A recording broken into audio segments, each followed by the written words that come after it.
न जाने एक जिंदान से निकलकर किस कैद में आ गई थी। उन लोगों का रवैया मेरे साथ बहुत अजीब सा था।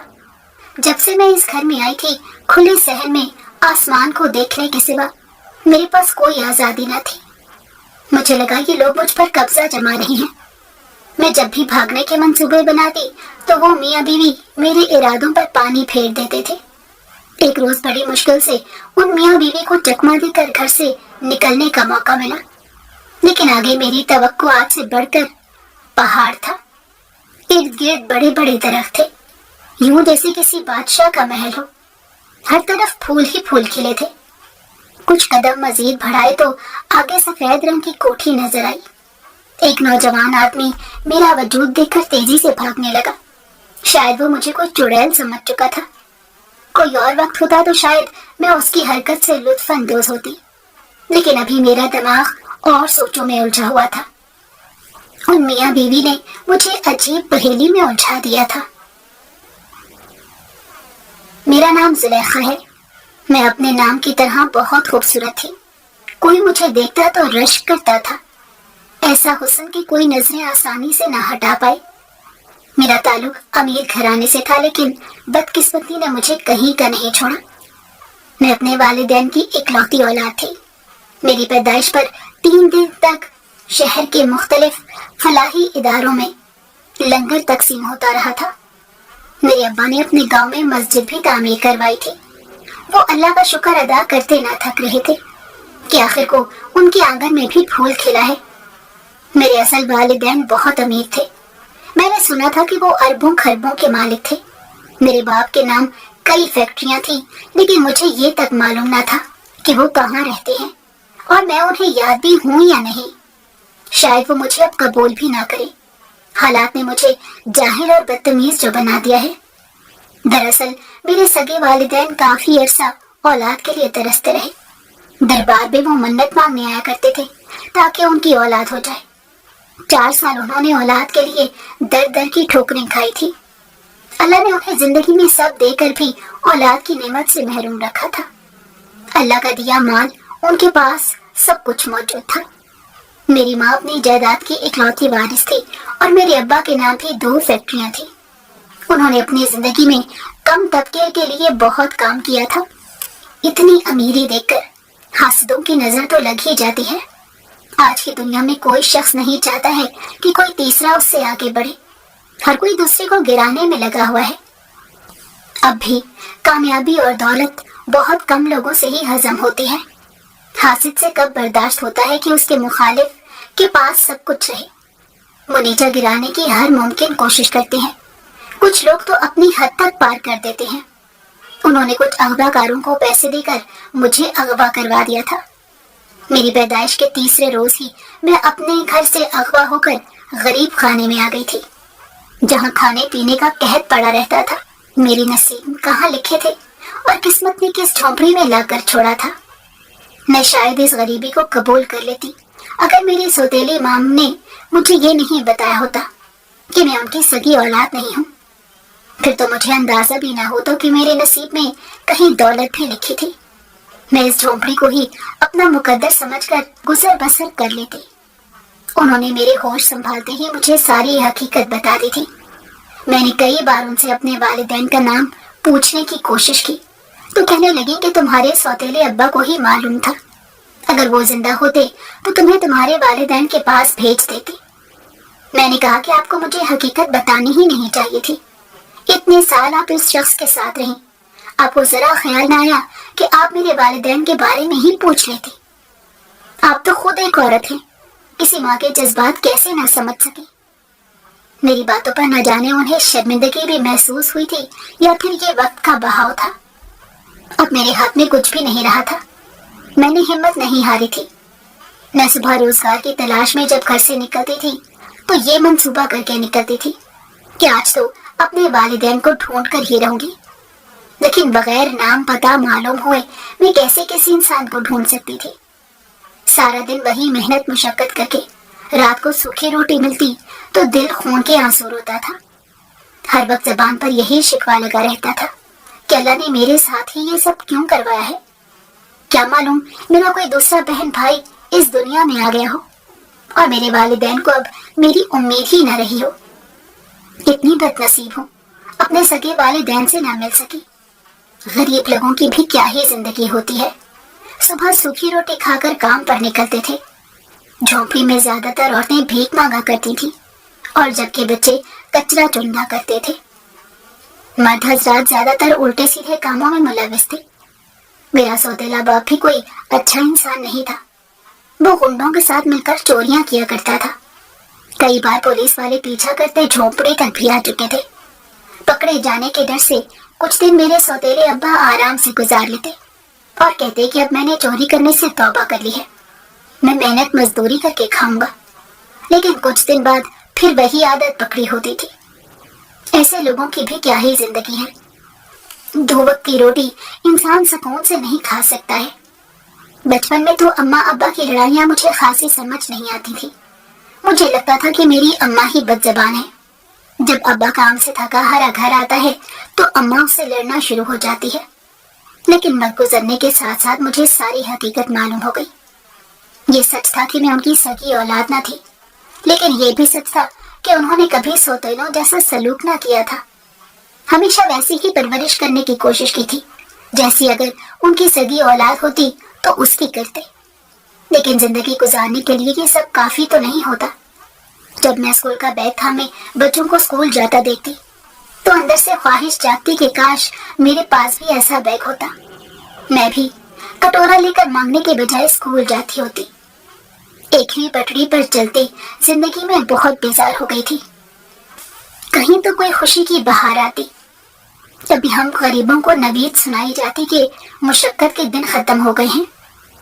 میرے سوتیلے ابا بھی اس دوران فوت ہو گئے۔ دراصل ان کی ہلاکت ایک پولیس مقابلے میں ہوئی تھی۔ وہ دن کسی قیامت سے کم نہ تھا۔ یہ ہماری جھونپڑی کا سائبان ہمارے سر سے چل بسا تھا۔ برائی کا انجام آخر میں کچھ ایسا ہی نکلتا ہے۔ اگر انسان وقت رہتے سبق حاصل نہ کرے تو پھر اسے بڑی چوٹ ہی کھانی پڑتی ہے۔ یہاں کسی کے مرنے پر سوگ نہیں منایا جاتا تھا۔ جو مر جاتا تھا کہا جاتا تھا کہ اس کی زندگی اب آسان ہو گئی ہے، دنیا کی مشکلات سے اپنا پیچھا چھڑا کر چل پڑا ہے۔ میں بہت مایوس ہو گئی تھی اور اپنے سوتیلے والدین سے کافی ناراض بھی تھی۔ میرے اصل والدین سے اغوا کرنے کے بعد وہ لوگ مجھے یہاں لے آئے تھے اور اس کے بعد مخالف پارٹی نے انہیں اچھے خاصے پیسے دیے تھے۔ ان کا دل ایک بار بھی نہیں کانپا کہ کسی کی اولاد کو اس کے والدین سے جدا کر رہے ہیں۔ میں کسی ایک ایسے شخص کو زندگی بھر معاف نہیں کرنے والی تھی۔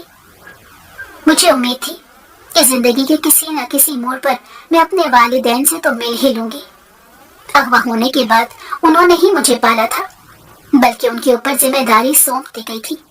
جب تک میرے سوتیلے ابا زندے تھے تب تک اغوا کار اصل بندہ میرے لیے خرچہ دیتا تھا۔ میرے سوتیلی ماں کو اس بارے میں کوئی معلومات نہ تھی۔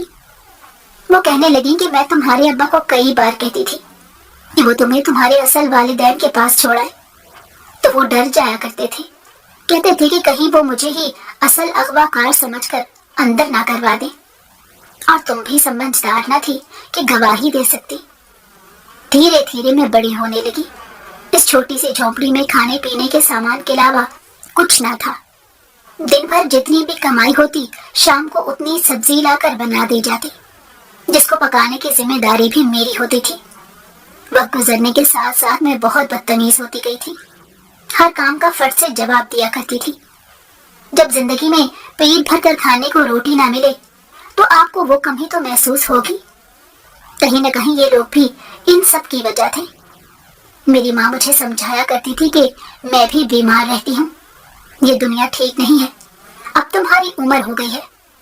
ہماری برادری میں 16 سال کی لڑکی کی شادی کر دی جاتی ہے۔ خوبصورت عورت کا اکیلے معاشرے میں رہنا ٹھیک نہیں ہے۔ اگر تمہارے سگے والدین بھی اگر میری جگہ ہوتے تو شاید وہ بھی یہی کرتے۔ میں نے کہا کہ آپ لوگ ایک گناہ تو کر چکے ہیں، اب آپ لوگ کیا چاہتے ہیں کہ میں باقی کی زندگی آپ لوگوں کی فرما برداری کرتے گزاروں؟ آپ لوگوں کی وجہ سے میرے والدین کتنا روئے ہوں گے۔ میری اماں کہنے لگی، چل فرض کر میں کل کو مر جاؤں تو تو اپنا گزارا کیسے کرے گی؟ بھیک مانگتے وقت تو بھی اندازہ کرتی ہے کہ لوگ تجھے کس طرح کی نگاہوں سے دیکھتے ہیں۔ رات کو اکیلے جھونپڑی میں کیسے اپنی عزت کی حفاظت کرے گی؟ کوئی غریب کا پتہ کرنے نہیں آتا. اگر تم مر بھی گئی نا تو کسی کو کوئی فرق نہیں پڑے گا. تجھے میں نے اپنی سالگی اولاد کی طرح پالا ہے. اپنے ماں کی فیصلے کی لاج رکھ لے. میں نے کہا کہ آپ کے فیصلے کی لاج رکھتے میں ساری زندگی خود کو ایک کھوٹے سکے کے ساتھ باندھوں. ابا کے ساتھ آپ نے کون سا سکھ جھیل لیے ہیں؟ وہ سارا دن تو گھر سے غائب رہتے تھے. ان دنوں ماں بیٹیاں اکیلے ہی تب بھی گزارا کرتی تھی. لیکن میں نے شادی سے صاف انکار کر دیا تھا اور اماں کو سختی سے کہا تھا کہ میں یہاں کسی جھونپڑی والے سے ہرگز شادی نہیں کروں گی، بلکہ اپنے والدین کو ڈھونڈ کر اپنی زندگی کو سنوار لوں گی. جس پر وہ ٹھنڈی سانس پر کر رہ جاتی تھی اور کہا کرتی تھی کہ وہ خواب مت دیکھ جو کبھی زندگی میں پورا نہ ہو. میں نے کہا اماں تم خود تو میرے لیے کچھ نہ کر سکی. ہمیشہ یہی کہہ کر ڈرا دیا کہ آپ کو علم نہیں ہے. آپ نے کبھی کوشش بھی نہ کی. اور اب اگر میں خود اپنے والدین سے ملنے کی کوشش کر رہی ہوں، آپ مجھے ہمیشہ اپنے الفاظ سے نا امید کر دیتی ہیں. آپ چاہتی ہیں کہ جیسے ساری عمر آپ ایڑیاں رگڑتی ہوئی زندگی گزار رہی ہیں، میں بھی ویسے ہی مشکلات اٹھاؤں. میں خوبصورت تھی اور اسی وجہ سے میرے رشتے بھی بہت زیادہ آتے تھے. جھونپڑی میں ارد گرد کی برادری کے کئی اکلوتے سپوت کے رشتے آ چکے تھے. کچھ تو سستے عاشقوں کی طرح لائن بھی کروا چکے تھے، لیکن میں کسی کو لفٹ نہیں کرواتی تھی. مجھ میں بہت نخرہ تھا. مجھے معلوم تھا کہ میری حیثیت ہی گلی کے کیڑے مکوڑوں کو منہ لگانے والی نہیں ہے، اور میں نے نہ ہی ان کے ساتھ زندگی گزارنے کے کوئی خواب دیکھے تھے. ایک آدمی مجھے بہت گھورا کرتا تھا. سننے میں آیا تھا اس بستی کا امیر لڑکا تھا. اس کی فطرت ہی بہت گندی معلوم ہو رہی تھی. جب بھی میں اسے نظر آتی تو گندی نظروں سے دیکھا کرتا تھا. کہنے لگا تیرے جیسے حسن کی مورت کو تو میں اپنے کمرے کی سیج پر ہی سجاؤں گا. تیری اکڑ نکالنے میں مزہ آئے گا. اور میری ماں کو صرف اس کا پیسہ نظر آ رہا تھا. اسی وجہ سے میری شادی اس کے ساتھ کرنے کا سوچ رہی تھی. اس کے پیلے دان دیکھ کر کسی کا بھی دل خراب ہو جائے. اس سے بہتر تھا کہ انسان کمارا ہی مر جائے. میری اماں کہنے لگی کہ زندگی اتنی آسان نہیں ہے جتنا تم سمجھ رہی ہو. اگر تمہارے والدین ساری عمر تمہیں نہ ملے تو کیا کرو گی؟ ویسے تو میں کسی سے سیدھے منہ بات نہ کرتی تھی، لیکن میری ایک سہیلی تھی جو بچپن سے میری ہر دکھ سکھ میں ساتھی تھی. میری ماں نے آج تک مجھے سختی سے منع کیا تھا کہ کسی کو نہیں بتانا ہے کہ ہم نے تمہیں بچپن میں اغوا کیا تھا. میں روز رات کو سہانے سپنے سجا کر سوچتی تھی کہ کل کو تو میرے والدین مجھے لے جائیں گے. اگلی رات یقیناً نرم گدے پر لیٹ کر حسین محل میں ہوگی، لیکن وہ اگلی صبح کبھی نہ آئی. آج رات بھی یہی خواب دیکھتی ہوئی سوئی تھی کہ صبح دیر سے ہوئی. زلیخا جلدی کر، کام کاج تو ہوتا ہی رہے گا، سارا دن پڑا ہے. کون سا محل ہے جسے نہ چمکایا تو تیری شان میں فرق آ جائے گا. میری سہیلی نے مذاق سے مجھے چھیڑا. جھونپڑی کے کچے فرش پر جھاڑو لگاتے میں نے افسردہ سی مسکراہٹ سے اسے دیکھا. اب اسے کیا بتاتی، محلوں کی رانی آج جھونپڑی میں رول رہی ہے. جھاڑو کونے میں پھینک کر میرے دوپٹے کو سر پر جماتے ہوئے میں نے دکھی لہجے میں کہا، ہمارے نصیب میں محل کہاں، 2 وقت کی روٹی کے لالے پڑ گئے ہیں. اللہ سائیں کو بھی نہ جانے کیا منظور ہے. پہلے بھی کون سی روز دھیاڑی لگتی تھی، پر اب تو لوگ مزید سیانے ہو گئے ہیں. یہ دنیا ایک بہت بڑے کچرے کا ڈھیر ہے جس میں سے ہر شخص اپنی پسند کا ٹکڑا، فائدے کا کوئی چھلکا یا منافع کا کوئی چیتھڑا دبوچنے کے لیے ہر وقت تیار رہتا ہے.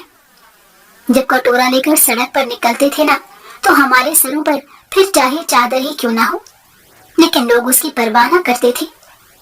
شریف آدمی کس قدر شریف ہے اس کی شرافت کا معلوم تو ہمیں اسی وقت ہو جاتا تھا. وہ ہمارے جسم کو گندی اور حوث بھری نگاہوں سے دیکھتا تھا. کبھی کوئی نشئی ہاتھ پکڑ لیتا تو عزت بچانا مشکل ہو جاتا تھا. جب تک روز کی 4-5 گالیاں نہ نکال لو دن گزرتا ہی نہیں تھا. غریب کے لیے زندگی بہت بدصورت بنا دی گئی ہے. کسی نے بھی کچرے کا ڈھیر اور اس کے ارد گرد پھرتے ہوئے سرخ گالوں والے زندگی سے بے حال بچے دیکھے ہیں جو میلی کچیلی پوشاک پہنے کئی دنوں کی فاقوں زدہ حالت سے تپتی دھوپ میں کسی کا ادھ کھایا سیب یا کسی डब्बे में बचे कुचे चावल ढूंढ रहे होते हैं। वहां बैठकर बहुत शौक से दुनिया वालों की परवाह किए बगैर अपना मनो सलवा नोश फरमा रहे होते हैं। मुझे लगता है कि मेरी जिंदगी भी उस कचरे के ढेर की तरह है और मेरा वजूद उस कचरे के गिर्द फिरता हुआ सुर्ख गालों वाला बच्चा जो अपनी भूख मिटाने के लिए कोई अत खाया फल या मनो सलवा ढूंढ रहा है, मगर मुझे उस कचरे के ढेर से अजियतों और नाकामियों की बू आती है। मेरा फाको ज़दा वजूद उस कचरे के ढेर के इर्द गिर्द चक्कर लगा लगा के दाएं बाएं लुढ़कने लगा है, लेकिन अब तक मुझे इस कचरे के ढेर पर से ऐसा चमकता हुआ मन्नो सलवा नसीब नहीं हुआ जिसको खाकर मैं अपने वजूद की कई सदियों की भूख मिटा सकूं। मेरा वजूद उस सुर्ख गालों वाले बच्चे की तरह बेबस और नाकाहतज़दा है। जिंदगी के हमवार रास्तों में कहीं न कहीं स्पीड ब्रेकर मौजूद होता है ताकि इंसान कभी न कभी तो लंबी नींद से जागे, मगर मेरी जिंदगी में ना हमवार रास्ता है और ना स्पीड ब्रेकर। मेरी जिंदगी के रास्तों में जगह जगह खड्डे हैं, गहरे और खतरनाक खड्डे, जिसमें इंसान न कभी सुकून की नींद सो सकता है और न बैठ सकता है। हर गुजरते लम्हे पहले से ज्यादा बड़ा, गहरा और खतरनाक खड्डा आ जाता है। अब तो दिल चाहता है कि कहीं तो चाहे कुछ वक्त के लिए ही सही जिंदगी हमवार तो हो, कभी तो सुकून की नींद नसीब हो। जिंदगी के बदसूरत और गहरे खड्डों से बच बच कर चलने में ही मेरा सारा वक्त इस तरह जाया हुआ है कि हमवार रास्तों की तलाश शुरू से ही न कर सकी और ना इस बात का ध्यान रहता है कि सामने से आने वाली मुसीबत से किस तरह बचा जाए। मेरा खोया हुआ वजूद हर सुबह का नया सूरज देखते ही जिंदगी की भूल भुलैयों में से निकलने का रास्ता तलाश करता है, मगर रात की खौफनाक तारीकी छाते ही नाकाम लौट आता है और एक कोने में खौफजदा सा होकर बैठ जाता है। अम्मा मुझसे हमेशा के लिए रूठ गई थी। झोपड़ी के लोग कहने लगे कि अब तुम अकेली यहाँ नहीं रह सकती, या तो शादी कर लो वरना झोपड़ी को खाली कर दो। अम्मा के इस दुनिया से चले जाने के बाद तो जिंदगी मजीद तंग हो गई थी। गली का कुत्ता भी मेरे सामने शेर बनकर खड़ा हो जाता था और मैं भूखी प्यासी सारा दिन मांगती गुजार देती थी। रात को भी झोपड़ी में रहने का दिल नहीं करता था। सारी रात एक अनजाना सा डर लगा रहता था कि कोई अगर इज्जत पर हमला आवर हो गया तो कैसे इज्जत बचाकर भागूंगी। अम्मा आखिरी वक्त तक मेरे तरले करती रही कि मैं किसी तरह शादी के लिए हाँ कर दूं। मुझे क्या मालूम था कि अम्मा को पहले से पता है कि वो इतनी जल्दी इस दुनिया से चली जाएंगी। बीमार तो वो बहुत पहले बहुत बार हो चुकी थी, लेकिन इस बार तो उन्होंने इससे ज्यादा बिछड़ने का इरादा बना लिया था। अब मेरा इस दुनिया में कोई न रहा था। सुबह का डोरा लेकर घर से निकल जाती थी। सड़कों पर भीख मांगने से ज्यादातर लोगों की नजरों से बचने का इम्तिहान होता था। कभी कोई राह चलता मेरा हाथ पकड़ लेता तो गालियां देकर हाथ छुड़वाना पड़ता था। मुझे समझ आ गई थी कि गरीब के लिए तो खूबसूरती भी एक इम्तिहान बन जाती है। लोग मेरी खूबसूरती की वजह से मेरी तरफ माइल होते थे। गंदी नाली के कीड़े की तरह इस्तेमाल करके फेंक देना चाहते थे। ऐसे हविस परस्त लोग लिबास की तरह औरतें बदलते हैं।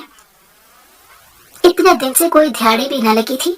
शायद सारे दिन बुरे जा रहे थे। किसी लिहाज से कोई अच्छी खबर सुनने को ना मिलती थी। लोग मुझे कहा करते थे कि तुम हमारे साथ पैसों पर चलो, हम तुम्हें मुंह मांगे पैसे देंगे। तुम्हारी खूबसूरती इतनी है, अगर इस तरीके से कमाना शुरू हो जाओ तो रातों रात अमीर हो जाओगी। मुझे इज्जत की रोटी कमानी थी। 2 दिन से कुछ ना खाने के बाइस पेट से अजीबो गरीब किस्म की आवाजें आ रही थी, लेकिन फिर भी रोज सुबह कटोरा इस उम्मीद से उठाकर चलती थी कि शायद कोई अल्लाह का बंदा मुझे चंद रुपए थमा दे जिससे मैं अपना पेट भर सकूं।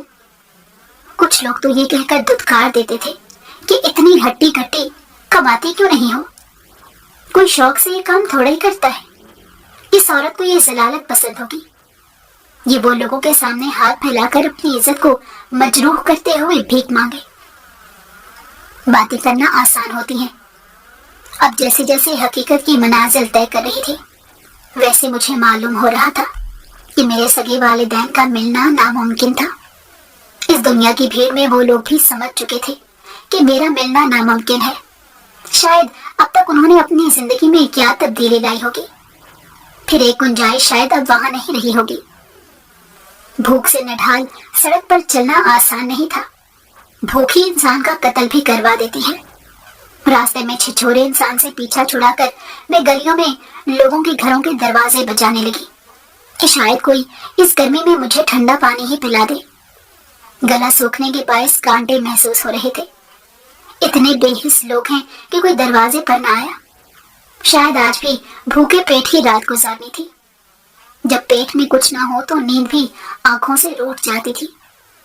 منٹ بھی گھنٹوں میں گزرتے ہیں۔ زندگی کے برا وقت جیسے تھم سا جاتا ہے، لیکن آج شاید قسمت مہربان تھی۔ بھوک کے باعث مزید قدم اٹھانے سے وجود انکار کر رہا تھا۔ ایک آدمی جھومتا ہوا غلط نیت سے میرے قریب آنے کی کوشش کر رہا تھا۔ اس کے منہ سے عجیب و غریب قسم کے کلمات نکل رہے تھے کہ کوئی عام انسان بھی سنے تو شرمندگی سے نظر نہ اٹھا سکے۔ میں عزت بچانے کی خاطر وہاں سے بھاگنے لگی۔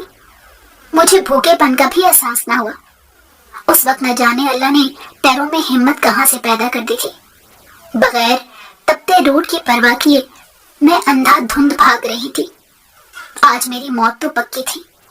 میرا دل کیا کسی گاڑی کے نیچے آ کر جان دے دوں، شاید ان مشکلات سے آرام مل جائے گا۔ مزید کوئی تنگی نہیں کاٹنی پڑے گی، زندگی کی مشکلات ختم ہو جائیں گی۔ اس دنیا میں بے حس لوگوں سے میری جان چھوٹ جائے گی۔ نالا نہ دیکھ سکی، پاؤں اٹکنے کے باعث نالے میں گر گئی تھی۔ اس گندگی میں جسم پلیت ہو رہا تھا۔ مجھے نہیں معلوم کب اس بدبودار ماحول میں گھٹن کے باعث میرے ہوش اڑے تھے۔ سانس بند ہو گیا تھا۔ جب ہوش آیا تو خود کو محل میں پایا۔ مجھ جھونپڑی میں رہنے والی کی اوقات میں تو یہ محل ہی تھا۔ کچھ پل تو حواس نے ساتھ کام نہ کیا، یوں لگا کہ جیسے میں جنت میں آ گئی ہوں۔ لیکن دھیرے دھیرے جیسے ہوش آنے لگا تو سمجھ آئی کہ میں شاید کسی کے گھر میں ہوں۔ اب یہ کون لوگ تھے اور انہوں نے مجھ پر آخر ترس کھا ہی لیا۔ تھوڑی دیر بعد ایک عورت اندر آئی اور کہنے لگی کہ تمہیں ہوش آ گیا ہے، میں کب سے انتظار کر رہی تھی کہ تم ہوش میں آؤ۔ اس کے چہرے پر مسکراہٹ دے کر میں بھی مسکرا دی اور اپنے گندے کپڑوں کی جانب دیکھا اور شرمندگی سے کہنے لگی کہ میری وجہ سے آپ کے بیڈ کی چادر خراب ہو گئی ہے۔ جس پر وہ عورت مسکرا کر کہنے لگی کہ انسان سے زیادہ ان چیزوں کی حیثیت نہیں ہوتی۔ تم اپنے بارے میں کچھ بتاؤ کہ کہاں سے ہو اور نالے میں بے ہوش کیسے ہو گئی۔ اب میرے دل میں خیال آیا کہ میں اس سے جھوٹ بول دوں اور کہوں کہ اچھے گھرانے کی لڑکی ہوں اور عزت بچانے کی خاطر در بدر کی ٹھوکریں کھا رہی تھی۔ لیکن آج نہیں تو کل اس کو حقیقت معلوم ہو ہی جانی تھی۔ پھر شاید یہ مجھے کوئی چور سمجھ کر کسی چیز کا الزام نہ لگا دے۔ اس لیے میں نے سب کچھ سچ بتا دیا کہ میرے والدین ایک جھونپڑی میں رہتے ہیں اور ان کے انتقال کے بعد کمانے کا ذریعہ میں خود ہی ہوں۔ کئی روز سے میں اشاروں پر دھکے کھا رہی ہوں، لیکن روزی روٹی کا انتظام نہیں ہو رہا۔ لوگ توہین آمیز جملے بول کر چل پڑتے ہیں۔ آج بھی عزت بچانے کی خاطر میں وہاں سے بھاگی تھی۔ مجھے نہیں معلوم کہ میں وہاں نالے میں گر کر کیسے بے ہوش ہو گئی، لیکن آپ کا بہت شکریہ کہ آپ نے انسانیت کے ناطے میری مدد کی۔ اس کا شوہر بھی اندر آ گیا جو عمر میں میرے باپ جتنا تھا۔ کہنے لگا کہ بیٹی تمہیں زیادہ پریشان ہونے کی ضرورت نہیں ہے، میں یہاں پاس ہی مسجد میں امام ہوں اور تم آج سے ہماری بیٹی ہو۔ تم جب تک چاہو اس گھر میں رہ سکتی ہو، تمہاری عزت یہاں بالکل محفوظ ہے۔ وہ عورت بھی کھانے کے لیے لوازمات لے آئی۔ زندگی میں پہلی بار اتنی صاف پلیٹ میں کھانا کھایا تھا۔ نئے کپڑے بھی پہننے کو ملے تھے اور جسم سے جیسے بدبو دور ہو گئی ہو۔ میں ان لوگوں کے ساتھ رہنے لگی۔ پہلے پہل تو مجھے یہ سب کچھ بہت اچھا لگا۔ وقت پر روٹی مل جایا کرتی تھی، ہر روز نئے پکوان بنتے تھے۔ نرم اور گرم روٹی جب پیٹ میں اتر رہی ہو تو روح تک کو سکون آ جاتا ہے۔ جب سے میں ان کے گھر میں رہ رہی تھی میرے پیٹ نے بھوک نہ دیکھی تھی، لیکن ساری عمر تو میں یہاں نہیں رہ سکتی تھی۔ آخر کو ان لوگوں کے بھی خاندان ہوں گے، وہ میرے بارے میں کیا سوچیں گے؟ میں جب بھی یہاں سے جانے کی بات کرتی تھی تو وہ عورت کہنے لگتی کہ کیا تمہیں میں نے کسی چیز کی کمی رہنے دی ہے؟ تم ساری زندگی بھی یہاں رہ سکتی ہو۔ میرے دماغ میں ہمیشہ ایک ہی سوال تھا कि इस दुनिया में इतने अच्छे लोग भी अब तक हैं जो बगैर किसी वजह के मुझ जैसी भिखारन को अपने घर में बना दे रहे हैं। हमेशा मेरा दिमाग इस बात की नफी कर देता था और कहीं ना कहीं मुझे उन लोगों का भी कोई मकसद पोशीदा दिखाई देता था। उससे पहले कि ये अपने मतलब की बात पर आए, मुझे यहाँ से फरार ही हो जाना चाहिए था। वो मियाँ बीवी जब भी घर से निकलते तो बाहर से ताला लगाकर जाते थे। मैं उनसे कई बार कह चुकी थी कि मुझे यहाँ से बाहर निकलना है। मैं इतने दिन कभी भी घर में कैद नहीं रही। तो मौलाना साहब कहा करते थे कि आजकल का मुआशरा अकेली औरत को कहाँ कबूल करता है। तुम दोबारा वहां जाकर धक्के खाओगे। इज्जत की रोटी मिल रही है तो खामोशी से खा लो। वो लोग जब भी घर से बाहर जाते जो अजीब सी बेचैनी दिल में पैदा हो जाती थी। मेरे जिस्म पर नीले निशान पड़ने शुरू हो गए थे। आज तक मुझे कभी ऐसी बीमारी न लगी थी। मैं तो खुद हैरान हो गई थी। मैंने दिल में पक्का तहैया कर लिया था कि मैं एक रोज तो यहाँ से भाग कर ही रहूंगी। और जब एक दिन वो मियाँ बीवी घर से निकले तो मैंने भी भागने का पूरा इंतजाम कर लिया। बदकिस्मती से ऐन मौके पर पकड़ी गई और मौलाना साहब ने मुझे बेहोशी की दवा पिला दी। और जब होश आया तो मौलाना साहब की बीवी कहने लगी कि हमें बहुत शर्मिंदगी है कि हमें जबरदस्ती तुम्हें घर में कैद करना पड़ रहा है, लेकिन हम नहीं चाहते कि तुम दोबारा झोंपड़ी में जाकर रहो। इतने सालों बाद हमारी औलाद की कमी पूरी हुई है, इसलिए तुम सारी उम्र हमारे साथ रहो, ये हमें अच्छा लगेगा। अब वो मियाँ बीवी जब भी घर से बाहर जाते तो मुझे दवाई पिला जाते थे। किसी न किसी बहाने से मौलाना की बीवी मेरे पास दूध ले आती और दूध में दवाई मिलाकर दे देती थी। एक रोज दूध पीने के बजाय गिरा दिया और उन मियाँ बीवी के जाते ही घर से निकल गई। जैसे ही बाहर निकली तो देखकर हैरान रह गई। मेरे नजदीक बाहर वही गली होगी जहां से मैं आई थी, लेकिन यहाँ तो लंबे लंबे दरख्त थे। यूं लग रहा था कि जैसे किसी अमीर के महल में शहजादी खो गई हो। अब मेरा लिबास भी नया था। सफेद रंग की फ्रॉक में हूर लग रही थी। इर्द गिर्द के रास्ते देखते हुए मैंने कदम आगे की जानिब बढ़ा दिए। वो मियाँ बीवी अगर यहाँ रहते थे तो मैं उस गली से इधर कैसे आई? उन्होंने तो कभी मुझे ये हकीकत बताई ही नहीं थी। वो हमेशा से यही कहते थे कि हमने तुम्हें गली में बेहोश देखा और उठाकर अंदर ले आए। थोड़ा आगे जाकर मालूम हुआ कि यहाँ कोई बड़ा महल भी है। सफेद रंग की बड़ी सी कोठी बहुत हसीन लग रही थी। जैसे मैंने आगे की जानिब कदम बढ़ाए तो नौकर चाकर की फौज दिखाई दी। हर कोई अपने काम में मसरूफ था। एक आदमी मुझे देखकर हैरानी से भागने लगा। शायद वो मुझे बदरू समझ चुका था। मेरा दिमाग तो अभी यहीं अटका था कि आखिर को ये महल किसका है और वो मियाँ बीवी इस महल के अंदर मौजूद घर में क्यों रहते हैं। सिक्योरिटी गार्ड मुझे देखकर पूछने लगा कि तुम कोठे के अंदर कैसे आई हो। मुझे समझ नहीं आया कि मैं उसे क्या जवाब दूं, इसलिए कहने लगी कि यहाँ शायद कोई इमाम साहब रहते हैं, मैं उनके घर पर मेहमान आई हूँ। वो चौकीदार अजीब नजरों से मुझे देख रहा था और फिर मुझे अंदर ले गया। शायद यहाँ के मालिक को बताना हो। अभी मुझे यूं लग रहा था कि जैसे मैं एक गहरे ख्वाब में हूँ और पलक झपकते ही आंख खुल जाएगी। ये इमारत जितनी बाहर से खूबसूरत थी उससे कहीं ज्यादा अंदर से खूबसूरत थी। हर चीज बहुत कीमती थी। जैसे मैं हाथ लगाऊंगी तो ये महल गंदा हो जाएगा। एक खूबसूरत और नौजवान औरत मुझे देखकर मुस्कुराने लगी। कहने लगी कि मुझे इल्म न था कि मौलाना साहब की कोई इतनी प्यारी बेटी भी है, वरना मैं तुम्हें जरूर बंगले पर बुला लिया करती।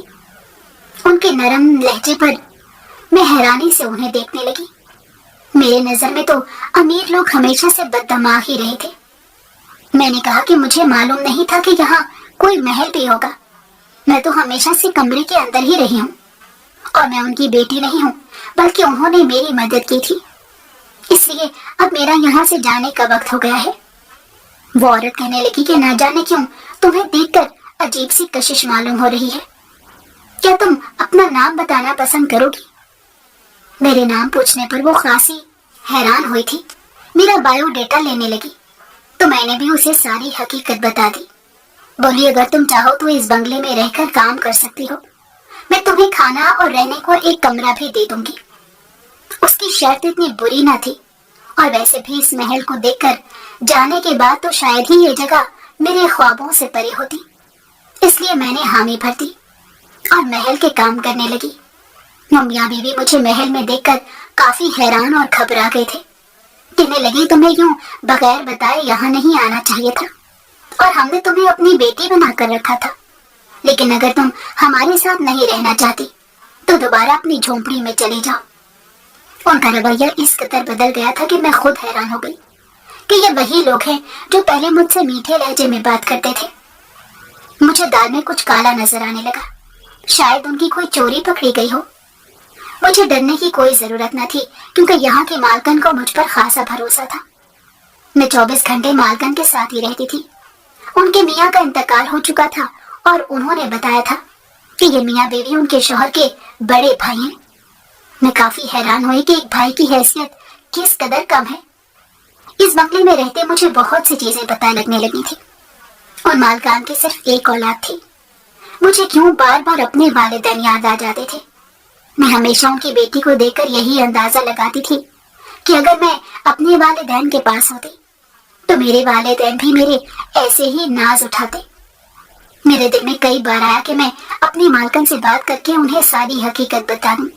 शायद वो मेरे वालिदैन को ढूंढने में मेरी मदद कर सके, और शायद यह भी हो सकता था कि वो मेरी बात पर यकीन ही न करती, क्योंकि मेरे पास तो कोई सबूत तक न था।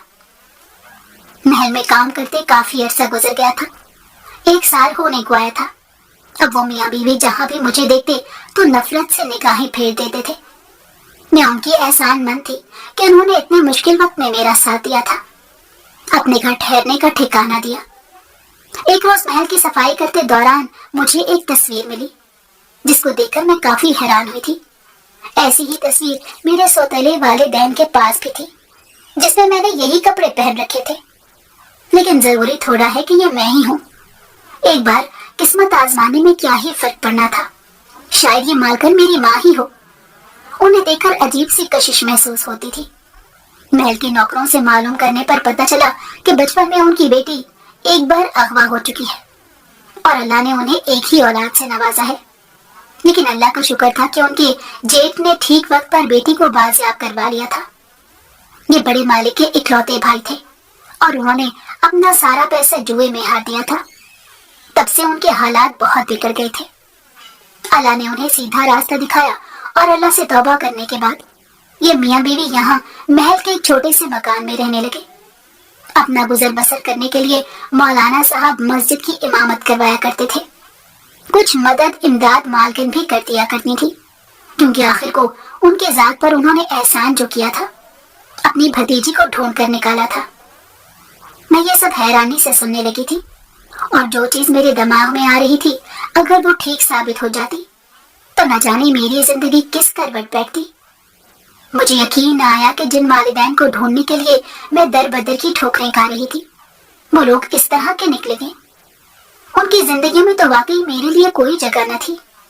वो किसी और लड़की को अपनी बेटी समझ बैठे थे। वो किसी तीसरी को मेरी मोहब्बत दे देंगे। मेरा हक कोई और लड़की वसूल कर रही थी। आखिरकार बहुत हिम्मत करके मैंने ये फैसला कर ही लिया कि मैं मालकन से बात करूंगी, और एक रोज अकेले में मैंने उन्हें सारी हकीकत बताने की कोशिश की, और बताया कि बचपन में मेरे वालिदैन मुझसे जुदा हो गए थे। मुझे बाद में बताया गया कि मैं उनकी सगी औलाद नहीं हूँ। सारी उम्र झोंपड़ी में गुजारी, मेरे वालिदैन के साथ धोखा किया गया। वो मालकिन हैरानी से मुझे सुन रही थी। कहने लगी कि मैं तुम्हारे वालिदैन को ढूंढने में तुम्हारी मदद जरूर करूंगी। मैंने कहा कि मैंने आपको कोई और हकीकत भी बतानी है। मुझे लगता है कि मैं आप ही की बेटी हूँ। वो हैरानी से देखने लगी और कहने लगी कि मैंने तुम्हें अपने घर पनाह क्या दे दी, तुम तो मेरे सर पर ही चढ़ने लगी हो। उनकी बात पर मैं मुस्कुरा दी। मुझे मालूम था कि मालकन का यही जवाब होगा, इसलिए मैंने उन्हें कहा कि अभी दूध का दूध और पानी का पानी हो जाता है। आप अपने जेठ को भी बुला लें। इससे पहले अब मेरा और अपनी बेटी का डीएनए टेस्ट करवा लें। जो आपकी असल बेटी होगी उसके बारे में खुद ब खुद मालूम हो जाएगा। वो भी शशोपंच में इस बात पर रजामंद तो हो गई, لیکن کہنے لگیں کہ اگر یہ بات جھوٹی ہوئی تو تمہیں میں پولیس کے حوالے کرنے میں 1 منٹ نہیں لگاؤں گی۔ آخر کو یہ سب کہانی تم خود سے بھی تو بنا سکتی ہو۔ لیکن مجھے اللہ کی ذات پر پورا یقین تھا کہ میں بالکل ٹھیک ثابت ہوں گی، اور اگر میں جھوٹی ثابت ہو بھی گئی تو پہلے بھی تو میرا ٹھکانہ جھونپڑی ہی تھی۔ 1 ہفتہ گزرنے کا انتظار مجھے بے صبری سے تھا، اور اس بارے میں معلوم صرف مجھے اور مالکن کو ہی تھا۔ اور 1 ہفتے بعد اللہ نے میری سن لی، اور نتیجہ میری توقعات کے عین مطابق آیا تھا۔ میں واقعی مالکن کی بیٹی تھی۔ مالکن کتنی دیر مجھے سینے سے لگا کر رونے لگی، کہنے لگی کہ جس لڑکی کو میں ساری زندگی آسائش دیتی رہی وہ تو میری اصل بیٹی تھی ہی نہیں، اور میری بیٹی بھیک مانگ کر اپنا گزارا کر رہی تھی۔ میں نے کہا کہ اس میں اس معصوم کا بھی کوئی قصور نہیں ہے۔ جب وہ آپ کے پاس آئی تو وہ سوچ سمجھ نہیں رکھتی تھی۔ اصل مجرم تو آپ کے جیٹ ہیں، ان کو بلا کر ابھی ساری حقیقت معلوم کی جائے گی۔ اور جب وہ میاں بیوی ہمارے سامنے آئے تو مجھے حیرانی سے دیکھنے لگے، کہنے لگے کہ یہ لڑکی جھوٹ بول رہی ہے۔ مالکن کہنے لگی کہ اس کے جھوٹ کو جھوٹا ثابت کرنے کے لیے میں نے DNA ٹیسٹ کروایا تھا، اور معلوم ہوا کہ جس لڑکی کو میں پال رہی ہوں وہ تو آپ کی بیٹی ہے۔ آپ نے اپنی بیٹی خود غرضی میں مجھے تھما دی اور میری بیٹی کو جھونپڑی کے آسرے پر چھوڑ دیا۔ ان لوگوں کے چہروں کا رنگ اٹھ چکا تھا، کہنے لگے کہ ہم تمہیں ساری حقیقت بتا دیں گے، لیکن اس کا بدلہ تم ہماری بیٹی سے مت لینا، وہ تو بہت معصوم ہے، ساری عمر وہ تمہیں ہی اپنی ماں تسلیم کرتی رہی ہے۔ اسے تو یہ بھی معلوم نہیں ہے کہ اس کے اصل والدین نے اسے تمہارے پاس چھوڑ دیا تھا۔ دراصل جب میں جوئے میں اپنی ساری رقم ہار گیا تو میری بیوی حاملہ تھی، اور ہم نے یہ منصوبہ بنا لیا کہ بھائی صاحب کے گھر میں کوئی بھی پیدا ہوا راج تو ہماری اولاد ہی کرے گی۔ اس لیے پیدائش کے عین 3 روز موقع دے کر ہم نے آپ کی بیٹی کو اغوا کروا لیا، اور اغوا کاروں کو میں نے اچھی خاصی رقم دی تھی کہ وہ آپ کی بیٹی کی پرورش کر سکے، لیکن وہ لوگ جوئے میں سب کچھ ہار چکے تھے۔ میں دریا دل بن کر آپ کی بیٹی کو آپ کے حوالے کرنے والا نہیں تھا، بلکہ آپ کی بیٹی کے بجائے میں نے اپنی بیٹی آپ کے حوالے کر دی تاکہ ساری عیاشی میری بیٹی کرے، اور مجھے امید نہ تھی کہ اللہ یہ راز کبھی کھول دے گا۔ دوبارہ اس لڑکی کو دیکھ کر مجھے معلوم ہو گیا کہ یہ آپ لوگوں کی اصل اولاد ہے۔ اس کی شکل آپ سے بہت ملتی ہے، اس لیے میں نے اس کو گھر میں قید کرنے کا سوچا، لیکن مجھے کیا معلوم تھا کہ یہ لڑکی خود آ کر اپنا راز فاش کروا دے گی۔ میری سگی ماں نے ان لوگوں کو گھروں سے نکال دیا تھا، جبکہ ان کی بیٹی آج بھی ہمارے ساتھ ہی رہ رہی تھی۔ وہ اپنے والدین سے بات تک کرنا نہیں چاہتی تھی۔ اس کے والدین اس قدر خود غرض ہو گئے تھے کہ انہوں نے خود سے ہی اسے جدا کر دیا تھا۔ زندگی میں آپ جتنا بھی لالچ کر لیں، آخر کو آپ کو منہ کی ہی کھانی پڑتی ہے۔